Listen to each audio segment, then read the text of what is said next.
Welcome to this explainer. Today, we're unpacking a story that feels like it was pulled straight out of a political thriller.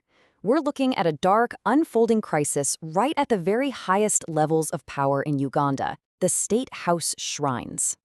Okay, let's dive right into this. I want you to picture the scene in May 2026. It's night. Convoys are rolling through these massive security gates into State House Entebbe. Now, if you know Uganda, you know this is the isolated, heavily guarded epicenter of power. It's the room where careers are either miraculously saved or, quietly and permanently destroyed. The atmosphere is incredibly tense, armed guards absolutely everywhere. And here's the kicker. Before anyone even steps foot into this specific meeting, phones are literally collected at the door. Utter secrecy is the absolute priority here. So the folks walking into that room, they thought they knew exactly what was on the agenda. For months leading up to May 2026, there was just this immense, crushing pressure building around the incredibly powerful Speaker of Parliament, Anita Among. She was facing some really serious corruption allegations and intense scrutiny over her wealth. But more than that, anger was brewing inside the ruling party. Senior figures were terrified her influence had just grown way too large and way too fast. Insiders basically thought she'd lost the protection of the key players around President Museveni. This meeting, it was supposed to be the moment her political fate was sealed.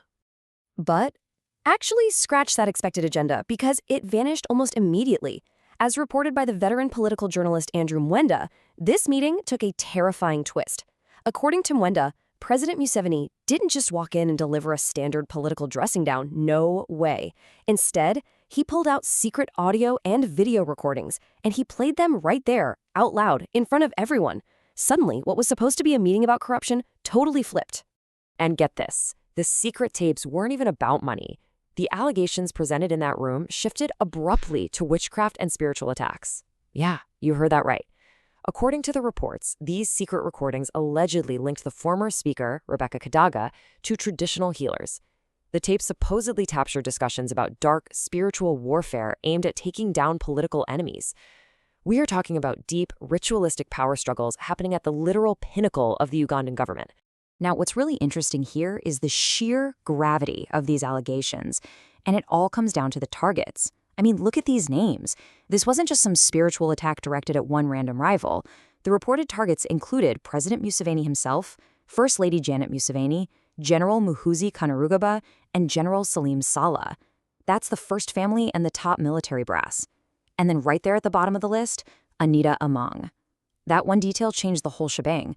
This was no longer just a routine corruption inquiry. It had become a story of fear, intense rivalry, and a brutal internal struggle for survival. And this brilliantly illustrates exactly why the tension in that room was so explosive. It's the history between these two factions. For years, this bitter power struggle had quietly divided sections of the ruling NRM party. On one side, you have Rebecca Kadaga.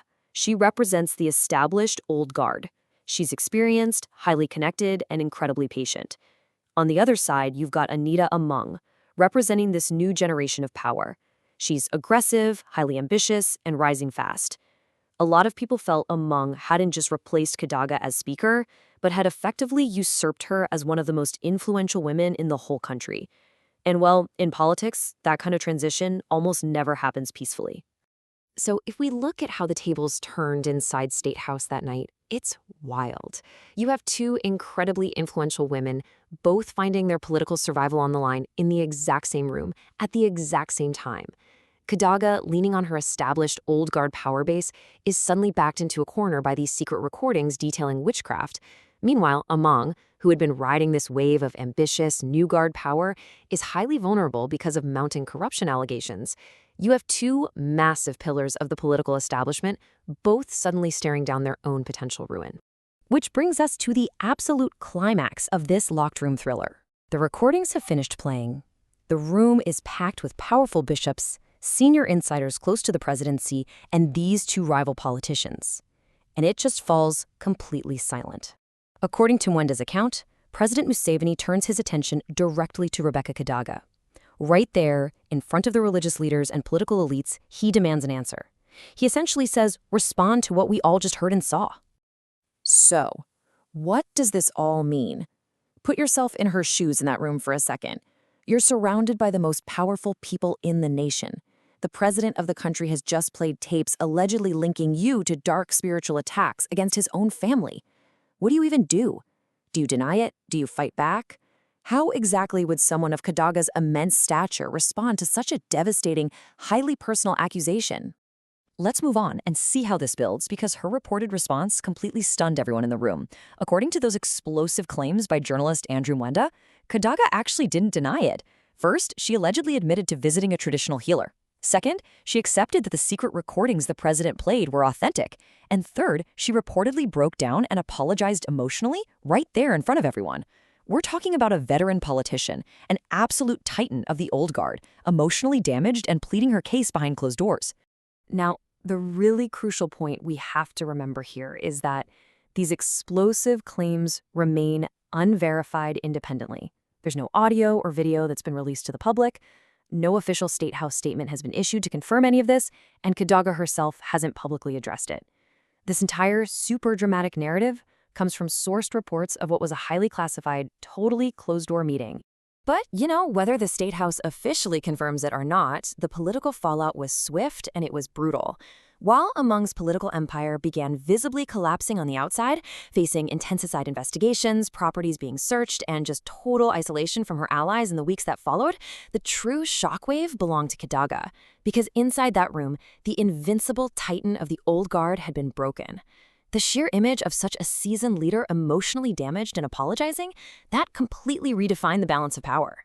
So what we are really looking at here is a masterclass in political vulnerability.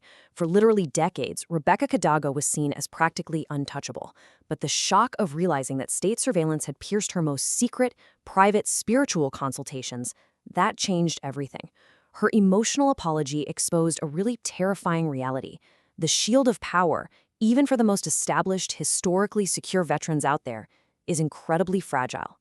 The exact moment the powerful system that once protected you suddenly turns its gaze directly onto your private actions, that vulnerability is absolute. We've just seen an unprecedented glimpse into the dark, uncompromising reality of political survival in Uganda. We're talking witchcraft allegations, secret tapes, and the emotional breakdown of an untouchable political titan. It really forces us to ask, in a system where state surveillance can pierce even the deepest spiritual secrets of the old guard, when that ultimate protection finally disappears, is anyone truly safe?